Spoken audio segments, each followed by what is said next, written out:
So my question for you is first, so I'll ask each panelist a question, and then we'll dive into questions for everyone.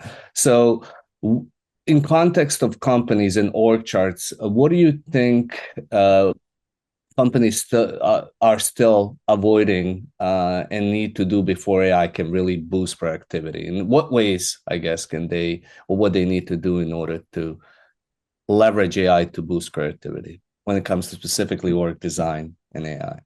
Sure, I'm happy to talk about that. And to give you a little bit of background of who I am a PhD anthropologist and technologist. I've worked in the data science field for almost a decade now, and I study systemic change in societies as an anthropologist and focusing on the technological aspects. And to answer that question, there's two places where I see, organizations can focus with AI. The first is in the space of where AI governance sits. I'm a big focus about AI governance, how we think about how to put the human in the loop as we work through how we use AI, how to make sure that it's in service of the humans and first and foremost as an augmentative technology. And it seems that a lot of businesses tend to push off governance as like a cost center, and they push it to privacy or compliance. And there's not really a lot of action in that space currently, at least in the US. In Europe, it's a different story. But in the US, it's kind of very fragmented where the compliance may lay. So I've seen in my work a lot of organizations that put governance within the strategy space, still cross-functional, still incorporating the voice of the privacy and compliance professionals, but also thinking about AI not just as an efficiency play, not just as a way to reduce costs, but a way to kind of grow innovation and revenue and have it be a growth factor. And when that happens, that spurs a lot of understanding of both the risks associated with AI use and development and also the benefits of that through a wider segment of the population. You have people who are normally thinking about, business and growth and value creation, also thinking about where are the limits to what can happen and also having concerns about that. And I think that's very important that that balance plays out. The second space that I see a lot of benefit can be happening to organizations is the educational element. Everybody's using AI. There's all this AI first, AI, native talk. People are using AI. It's not that people aren't using AI. It's just that they may not have the AI literacy or understanding of what the limitations of AI to be the most effective at ways of using it. Yeah. They may not understand how to think about how to use it as because again there's this focus on how much time savings we can have Mm-hmm. rather than thinking about how we can rethink the way we work and the steps and processes that need to come into play to embolden and to and allow people to have the freedom to think about rethink how they work with AI. So maybe just to pause there, and like I think you have an interesting background too. A lot of times people have described organizations as machines, and just in a way that are not naturally structured for complexity, right?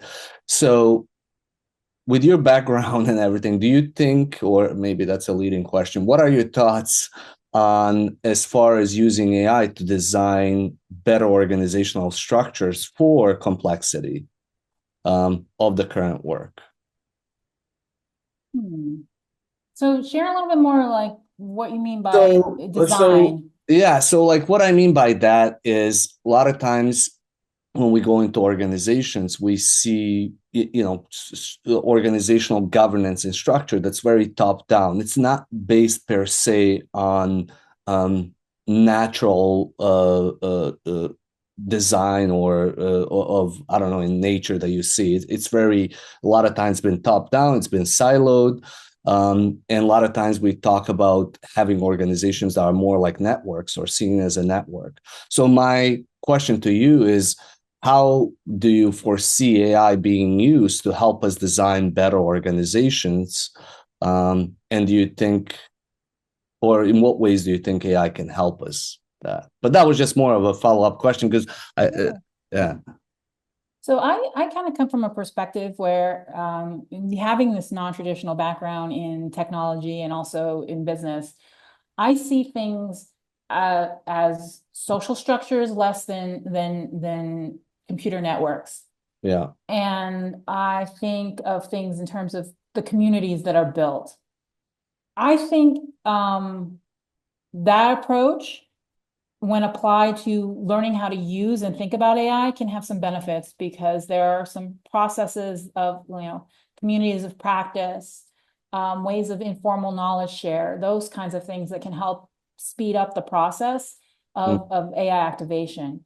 From a strategic perspective, I often have used AI myself to help think through strategic questions and structures that I'm navigating in any given situation. I think that ability to amplify and speed up the processing time to think through those different computations of like different ways of structuring to get to the optimum one can be benefit. AI can benefit that thought process. It doesn't replace what I contribute, but it does help me think through different perspectives. Mike, do you have Yeah, comments? I was thinking about a slightly different take on the question. I've not got an answer to the direct question. How can AI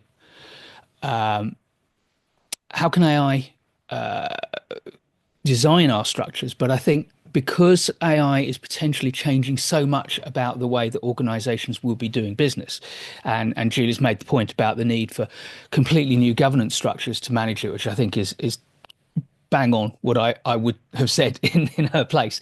But I think we need to use some existing organizational structures that are available to us that are far more flexible than the top-down hierarchies. Things like adhocracies, holocracies, which are quite well understood, but are still quite niche. And you've got big kind of huge organizations, global organizations, which are never going to do that. But they're going to really struggle to properly integrate these new ideas. And we're going to see another round of insurgents starting to challenge the big organizations. And we'll probably have, in 10 years' time, quite a significant change in the pattern of large organizations, with one or two big names today just completely off the radar. Stefan, do you have any thoughts on this? Honestly, I have no clue how this is going to work out. I mean, it's such a vibrant and volatile field. I seriously, I'm just, standing on the sideline, enjoying my popcorn and watching the game play out, right? Yeah.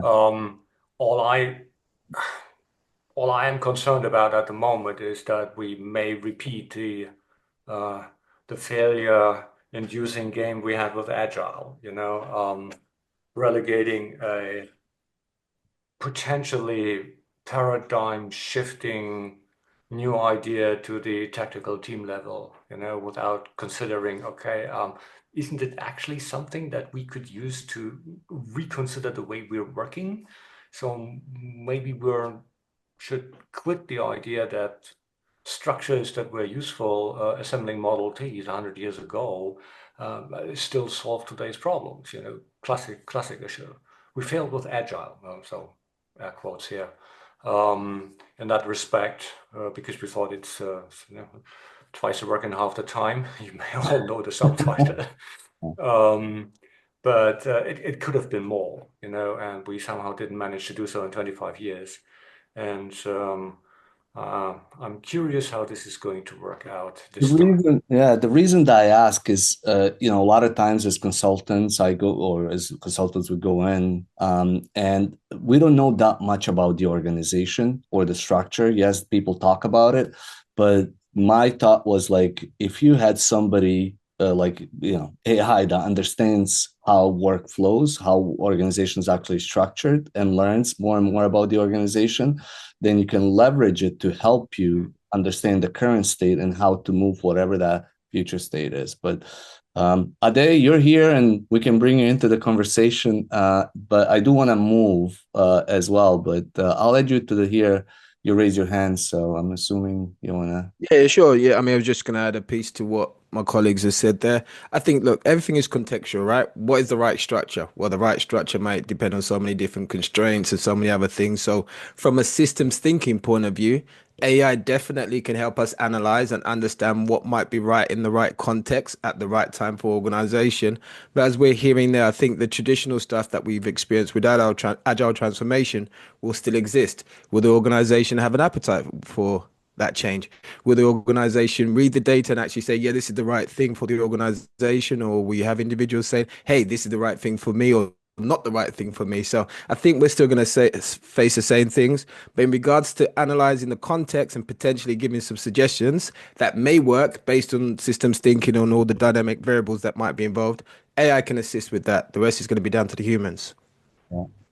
Which is a good segue into Stefan, the question that I have for Stefan, and he's posted about contextual AI integration for agile product teams. So, Stefan, my question for you is, before the team lets LLMs help with backlog or sprint planning, what do you think are the guardrails that need to be put in place? Oh my goodness, I don't think we have enough time. What are some of No, the basic, what are some of the fundamental that's the old joke, I always wanted to place it. No, not just kidding. I think let me frame it by something I read on LinkedIn when someone was really advertising this idea that, oh my goodness, with AI, we now have the opportunity to create a common standard for all our product backlog items, and the AI can create all of those for us at a much faster rate and significantly better quality. So we can actually get more done. And the first thing I thought to myself, dude, you completely misunderstand the purpose of a backlog, A, and B, what a product backlog item is about, because it's mainly a token for discussion. Yeah. We're talking in the context of alignment here, helping people to understand that as an organization, to solve our customers' problems, we should move in one direction, right? So, and regularly checking whether we move in the right direction, inspection and adaptation and stuff like that. And so these discussions are critical that we have them. We don't want to outsource them to some kind of machine. This is not seriously not the most important aspect of it. And as far as guardrails are concerned, there are so many. It starts from the high level perspective with what we call the needle and the haystack problem. So a lot of people are out there who believe, my goodness, AI finally, it has always right, and it can absorb huge amounts of data, and it will bring structure and knowledge to it, and it will be so awesome. Yes, probably, but it also means the more information you provide, the more data you provide, A, the longer everything takes, B, the more expensive it gets, and C, maybe it's taking the wrong segue, so to speak, to the solution that you actually want to have. So that's my idea of provide just-in-time context. Create a framework or a framing for the AI, help the AI generally by, for example, anchoring it in your artifacts that you use all the time. Your definition of done, for example, what does it mean? What does done mean in our context here? Yes, of course, done means that we are able to ship it and into the hands of our customers, production level quality. But what does it mean? The AI doesn't know this, but it should. It also means that it understands our working agreements. How do we work as a team internally and in connection with our stakeholders? What does it actually mean? How do we collaborate? I mean, if you use Scrum, for example, it's a team sport. How does team sport play out in our context? AI has no clue about this. And by the way, AIs are really bad at getting the nuances in relationships of teams, right? You may even consider, okay, maybe we have run a few team interviews and then have the AI figure out, okay, how does a sociogram of a team look like? Do we need to create a conflict map? Who has a beef with whom, and stuff like that. So okay, second order thought, but maybe that's an interesting part of the context that the AI needs to actually help us with creating our product backlog. But I think the most important part really is just-in-time context and make sure that the AI understands the role it's playing, what it's your task at the moment. Providing examples always helps. What is a good user story from our perspective? And by the way, there are other types of stuff that we put in there, right? So what is a good bug? How does a good bug look like? What's the structure of it? What kind of information do you need? And then basically you really need to start experimenting. What is the level after which the level of information provision after which actually the answers get worse. We can't predict this. It really requires some getting your hands dirty and try things out. So does it always help to use some sort of retrieval augmented generation system in the background? Should your AI access your Jira, for example? Just suppose you use Jira. You have 562 user interviews recorded. What do you do with that? Do you provide the transcripts of all videos? Or do you aggregate the information from the transcripts into some sort of executive AI summary and provide the summary? What is more helpful? You really need to run some experiments here, that there's no universally applicable answer. And this is just scratching the surface, right? Then you need to come up with other ideas. Okay, shall the AI actually decide something? But it seems like, and maybe this is for others too. I'm sure you have, Mike and Julie, you have thoughts on this, but at least what I've seen is like, and it's like AI will replace this, AI will replace that. There is urgency to quick fixes, or there is desire for quick fixes, like, oh, I'll replace developers, replace this. But from that human aspect, is very difficult to replace. Like you said, context. Do we do this or do we do that? What are you currently seeing in terms of people or in companies taking a step back to say, yes, we need to contextualize versus one size fits all, which we've also seen in agile and other approaches, which is dangerous in many ways. And any thoughts on based on what Stefan has described, are you seeing people contextualize things, or is it just more like one size fits all? Anybody? Any thoughts on that? I'm not sure I see one size fits all, but I think what I see a lot of is companies just scrabbling to make use of low-level tools. I think very few organizations are taking a proper strategic view of how AI can transform their business and make them a very different business. I think what most organizations are doing is say, how can AI transform this bit of our business to squeeze a little extra margin out of it? It's a big temptation in what I think everyone would agree are slightly turbulent times economically and politically. So that's driving them to, or driving a lot of companies not to make big investments in thinking things through carefully, but to make kind of rushed investments to try to get a little bit of an advantage here and there. I don't think that is going. I think that will serve the community and serve the businesses to the degree that it starts to introduce AI and perhaps break down some of the resistance. But I don't think that's going to produce long-term big benefits. Well, it seems like if it's not integrated, if it's not holistic, if it's just patching and trying to like leverage AI in pockets, there's benefit to that, but doesn't seem like, holistic. No, it's not. I would agree with Mike on that. And what I'm saying is that in the rush to try to solve these problems that are very complex, and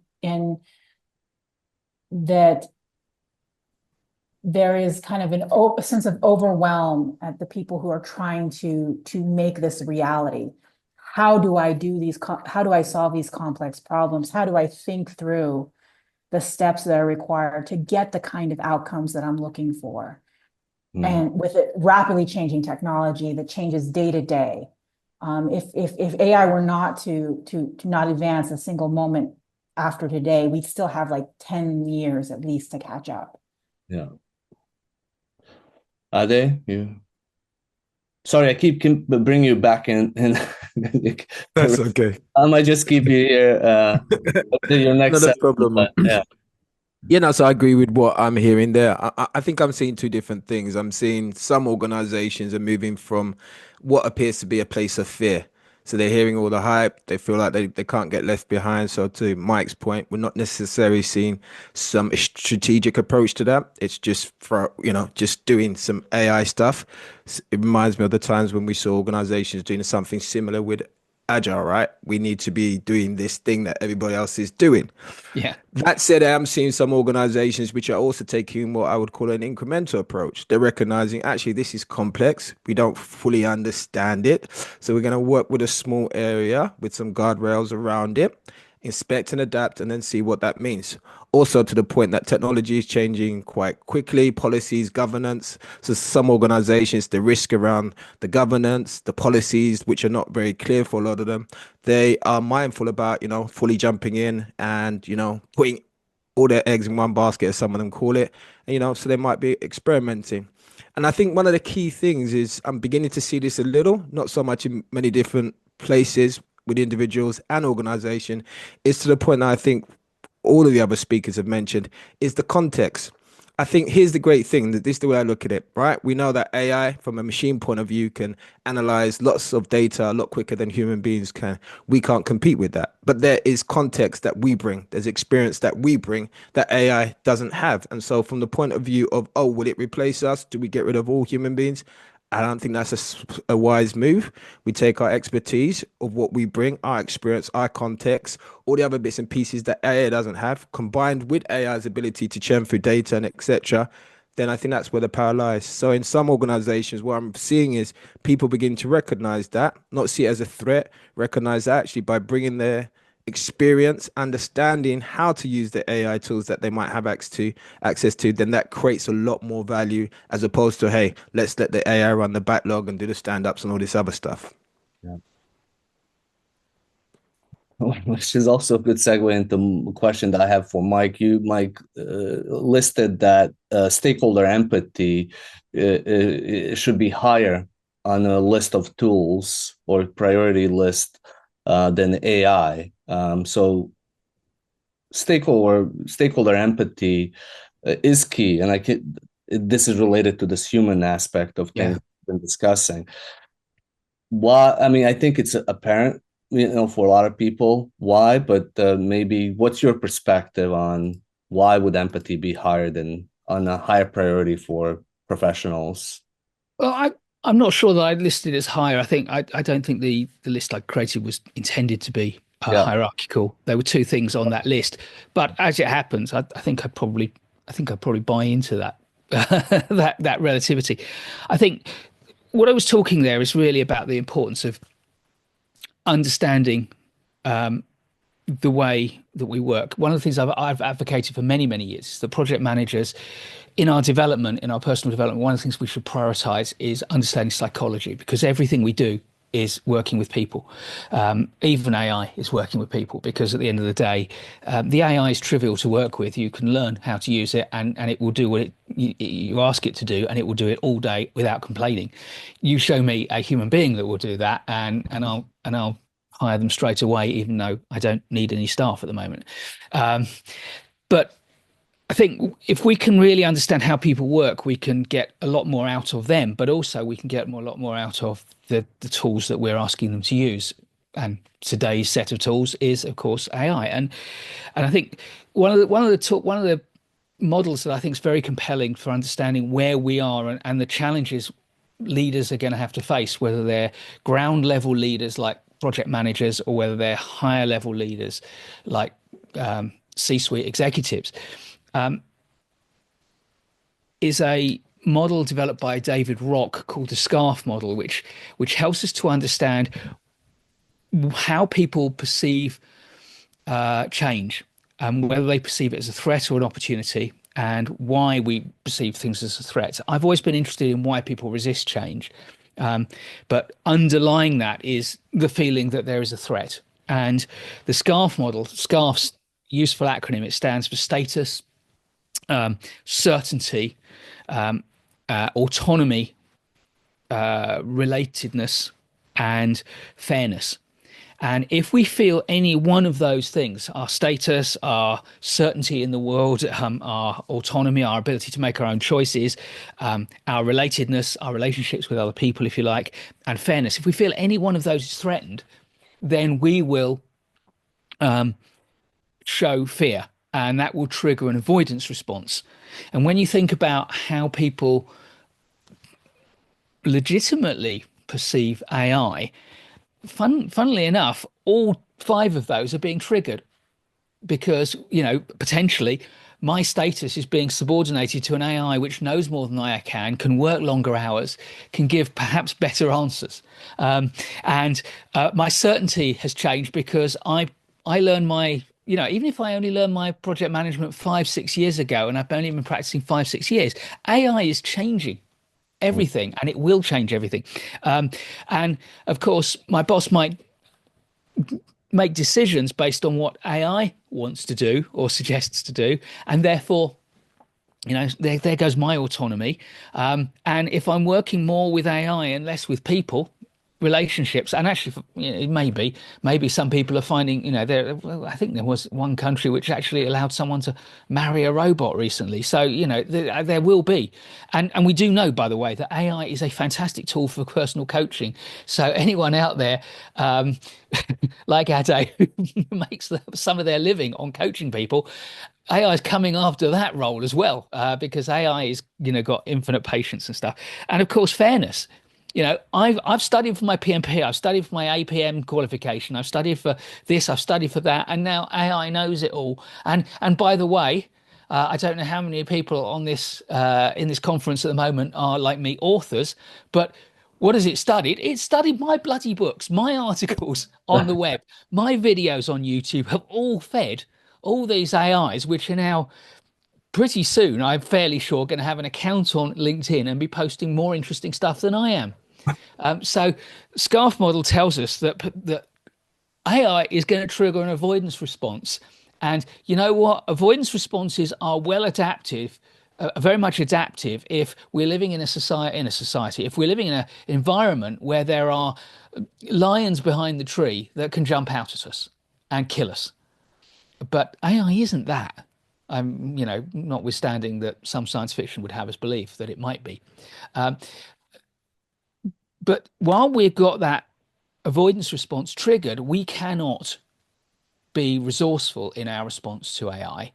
We need to overcome that. We need to put on our rational, big girl, big boy pants and say, you know what, I feel scared by this, but I'm going to engage with it anyway. I'm going to learn about it, because if I learn about it, that will increase my status, because I will be the person in my organization who knows about AI and is doing something about it. And it will increase my certainty, because knowledge gives you the ability to control events. And it will give you autonomy, because if you're the person who can make decisions about what governance will work and how AI can help us, and how we should redesign our organizations, and how we can build guardrails, all those questions you're asking, which are good questions. And of course, the more I've been learning about AI, the more I've been discovering people, and I've added immediately in my mind Stefan and Julie and Ade and you to my list. But there's a community of people that are fascinated by this and are discovering good things and writing interesting stuff on LinkedIn, which I have, so that's relatedness. And of course, if I put in the graft and I learn about AI, because it can help me do my job better, and you put in the graft and you learn about AI so it can help you do your job better, then you will get rewarded, and that is fair. So I think, understanding and empathizing with stakeholders and, let's face it, your own emotional responses to these changes, this will give you the ability to make those changes and to counter the resistance in yourself and to counter the resistance in your colleagues. Right. So maybe to follow up, by the way, there are a few questions in the chat. I don't know if you guys want to just take a look at those, but while you take a look, I want to give others here opportunity to respond to this, like AI will take my job. Like, what other tougher questions should we be asking instead of kind of what Mike described in Scarf with those fears? And so what do you think? What are the questions that people should be, or we all should be asking instead of being worried, but more on that positive side of the scarf? Do you want me to kick off since I kind of Let's hear from somebody else. Just Okay. switch it up a little bit. Yeah. Yeah. Any? Yeah, mate. When you say anybody else, do you mean anybody else? I mean, anybody else here? You kind of crashed the panel there. Apologies. He's a Londoner. What else do you expect? Thank you very much, Mike. You got it. Yeah. Well, I'm guessing from the accent. Please go ahead and any other panelists? Yeah, just switch it up. So Ade, go ahead. What's your take on this? What other questions should we ask instead of being worried about AI taking our jobs? Well, so look, if we look at it so here's how I look at it, right? And it's just my personal view. No one needs to take this on board. If we look at it from an agilist point of view, then we are about continuous improvement and value and adapting to change, right? And to Mike's point, he just outlined Scarf, then that presents an opportunity. I think in Japan, the sign for crisis is made up of two symbols, right? Opportunity and danger, right? So of course, there's new technology come in. If we are agilists, we are about change managing, adapting to change and responding. So then naturally it's like, okay, to exactly what Mike said, here's an opportunity for me to learn something new, to increase the value that I can offer, and therefore create more certainty, have more autonomy, have more relationship. That's only fair. Some of us who, been in the industry a while, we recognize that. So it just totally aligns. So really it's down to the individual to make that cognitive switch in their mind to say, actually, you know what, that's where I'm going to go. And it's in line with that. But if you don't have those underlying traits, then yes, some individuals may look at it from a fear point of view and stick in their comfort zone, which would benefit those who will move. Yeah. Such life. And we can ask a very simple question instead of, will AI take my job?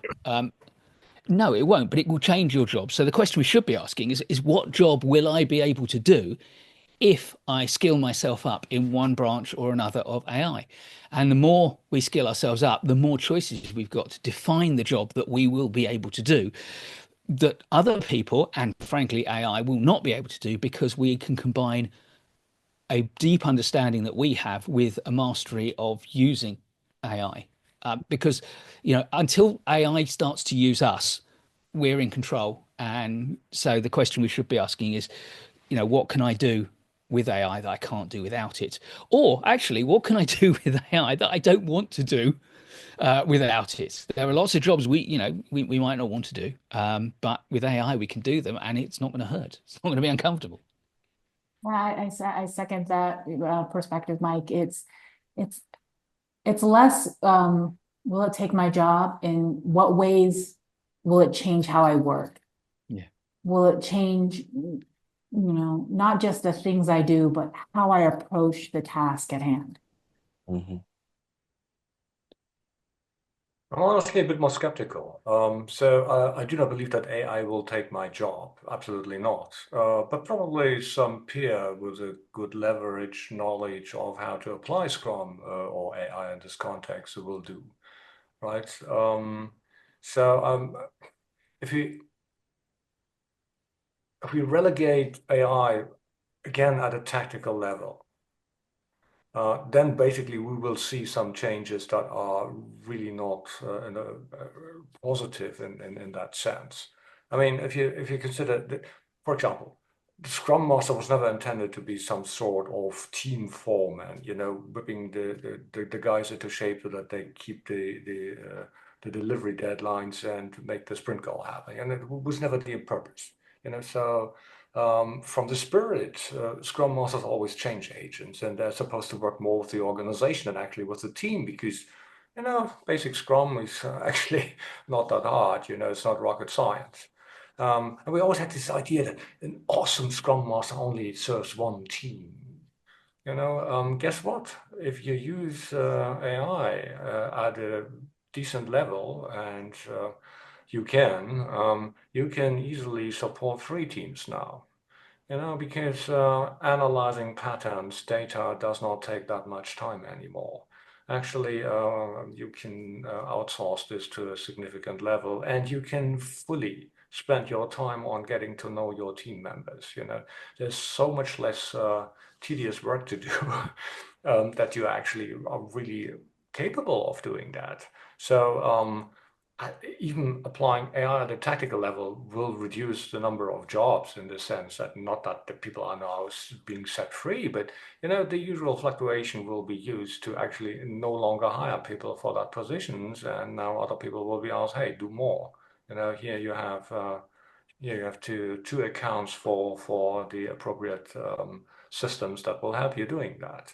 That certainly is one aspect of the whole thing.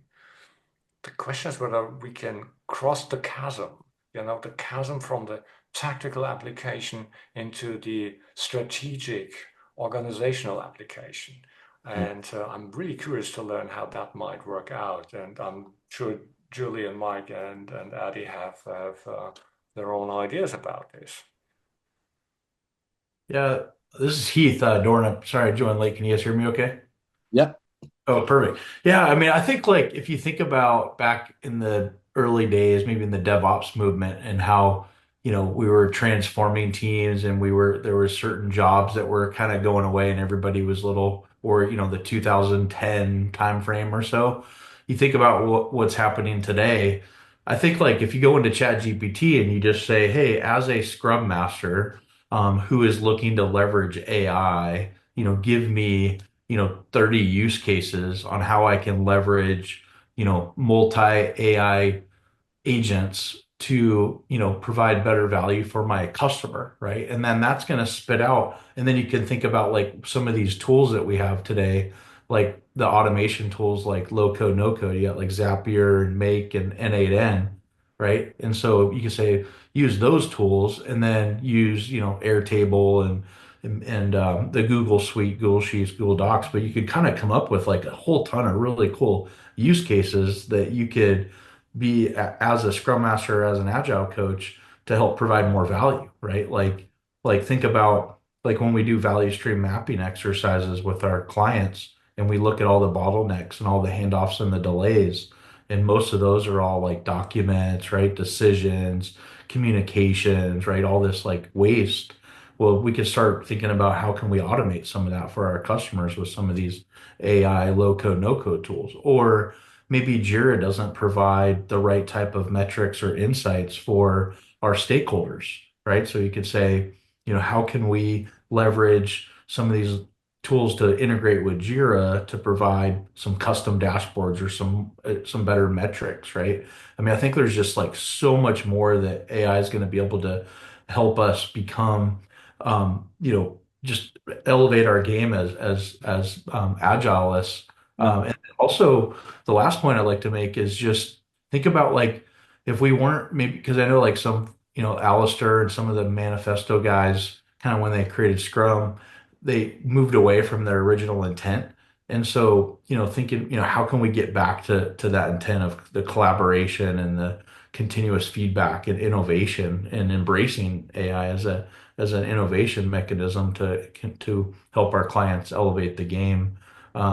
Just that's just kind of, and then I think the last point I'd make is, uh, I think a lot of times we get a bad rap a little bit as an agile community that we're not like technical, right? We're not, some of us might not have been, come from the coding background and we're just like process driven. I think now AI really levels that game. You don't need to be technical really anymore because there's all these really cool great tools out there at our fingertips. So if you embrace it, I think it'll just, be able to level up as a coach.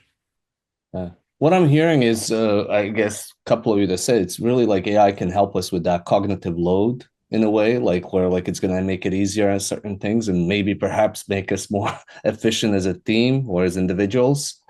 Um, but yeah, I mean, I think it's fun to speculate. We don't know, like, what's going to happen, but it's always fun to envision what might, unfold. Um, Yelena asked a good question. How do you, I mean, I think doesn't have to be Scrum Master, but how do you get AI to just read the room? I think that's another where it is difficult, but it could definitely like, and there's a question, I think either Mike or somebody, just the rate that, AI tools are improving, where like you could probably soon start reading body language better than humans. I'm assuming, maybe not. I think that's a good point. Certainly, there are people now using AI tools to survey team members and to survey stakeholders to get a sense of the mood and the confidence in the project and to pick up leading indicators of project problems, particularly in team surveys. Those are being done at the moment overtly, asking for responses to questions and being charted as quite innovative heat maps that are giving project managers ideas about problems on the project.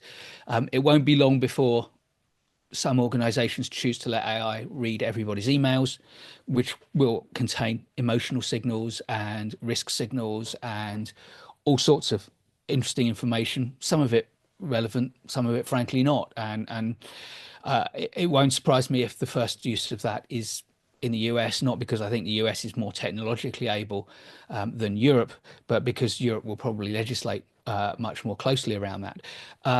But yeah, AI can do facial recognition and it understands gestures and it understands expressions. So there is no reason why an AI watching this Zoom stream cannot infer emotional states and possibly start doing what I was taught to call mind reads from gesture and posture and choice of what language, and actually start to infer what people are thinking. And whilst it is, well, I've been taught, you cannot infer anything of real substance from one single, example of body language.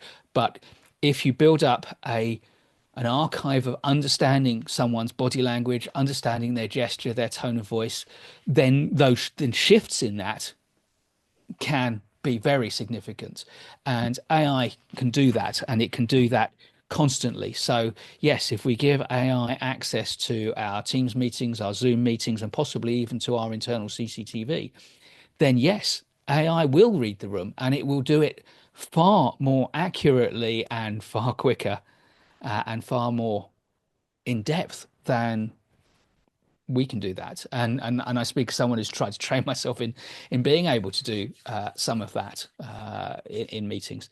Yeah. But yeah, that will come. It's interesting. It's we're also wise. like, do you allow it? Do you not? Like, Yeah. I'm Exactly. recording. Yeah. Yeah. Yeah. Well, it's back to the question that Julie, started the response to, which is, how do we make AI governance work? It's a topic I'm very interested in. Of course. But it's also, but this is an example where governance has to start from an ethical framework. And whilst a lot of organizational governance has evolved over the last 30, 40, 50 years with business ethical frameworks, we've never even really started to articulate the ethical frameworks that we need to design the governance frameworks that are going to control things. And So yeah, maybe frankly, like if we let the likes of Meta and OpenAI design those ethical frameworks, then society is doomed. So Julie, this is your sweet spot. What are your thoughts on this question of ethical AI and how do Yeah. get people's consent? What happens if people don't get people's consent? It could be my advantage that I'm, recording my team and asking AI to give me tips and advantages for whatever reason. It could be to benefit me or to benefit the team. How do we deal with that? That is a very good question, and one that I don't know if we have a good answer for at this moment in time. Yeah. I spent a lot of time in most of my career in technology thinking about the ethics of machine learning, machine and AI, and we're now trying to pay catch up in that space.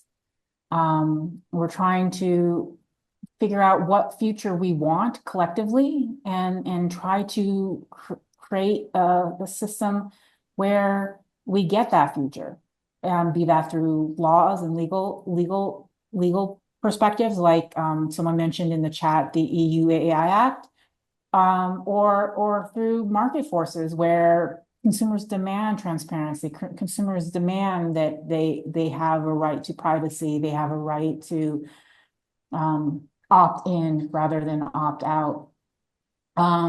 These are all questions that are currently not answered yet. And I think it's everyone in this room, it's our opportunity to have a voice and try to answer it together. Mm-hmm.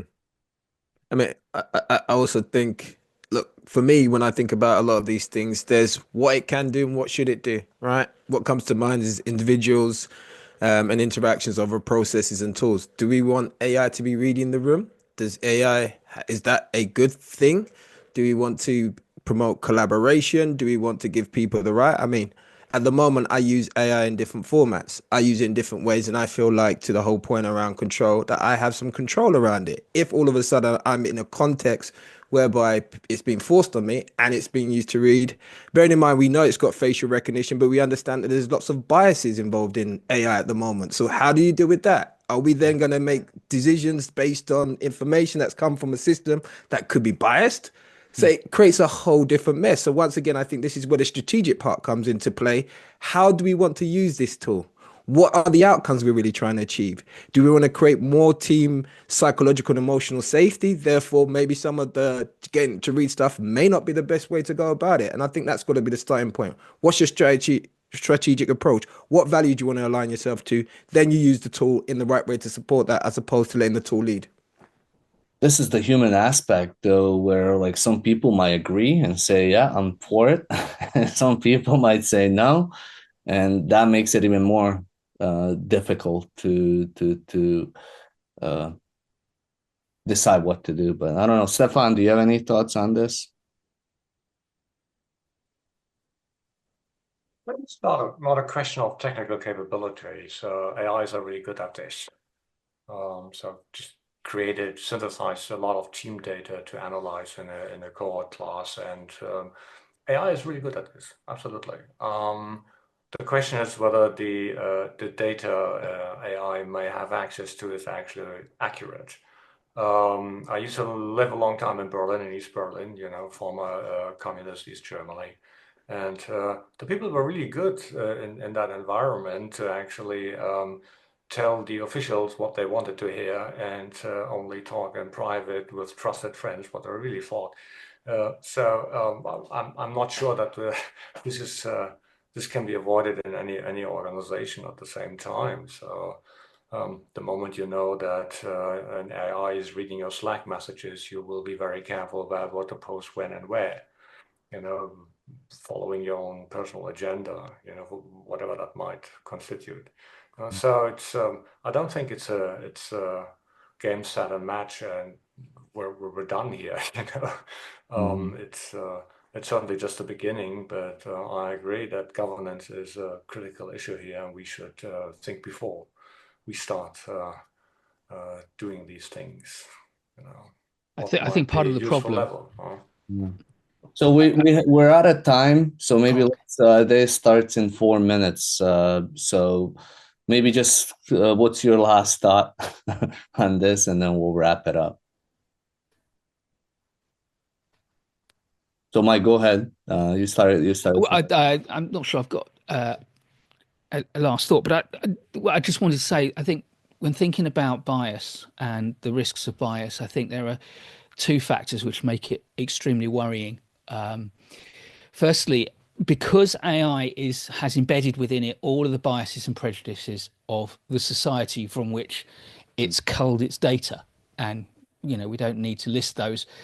We will all have examples from our own experience of injustices that come from human bias and prejudice. But AI's got all those embedded in. But two things make this actually particularly risky.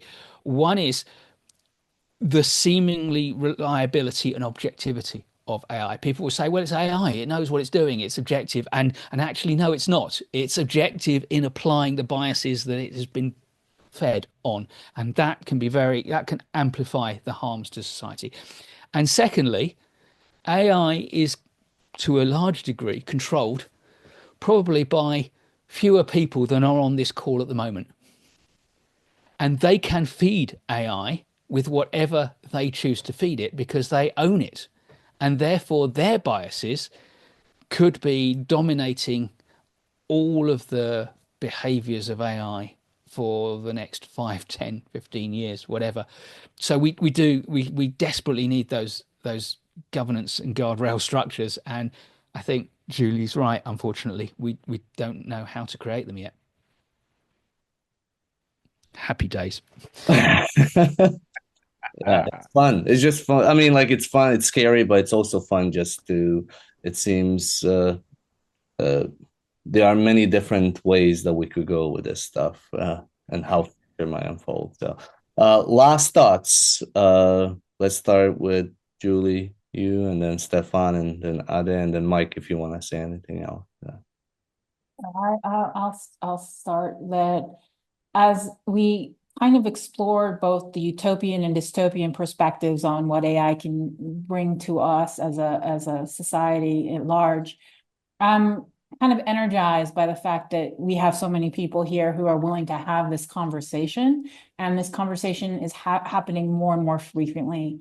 I think that's a step in a positive direction. Right. Stefan? AI is here to stay. It won't go away.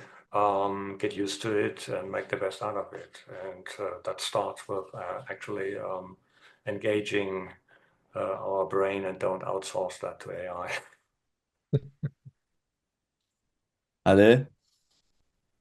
Yeah, look, it's a time for change, right? We embrace change. I think it's an exciting opportunity.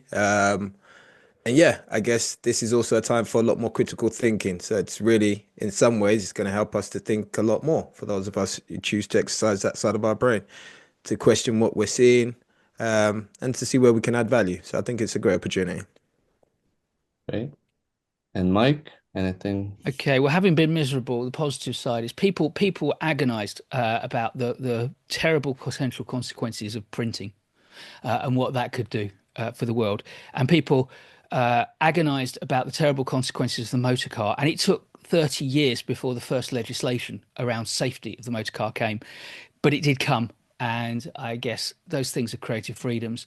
There will be growing pains, and we will make mistakes, and people will get hurt, as they did when the motor car came in, and as they continue to do, frankly. But gradually we get better at controlling the things that pose risks to us, and I think we will. So I am positive about AI.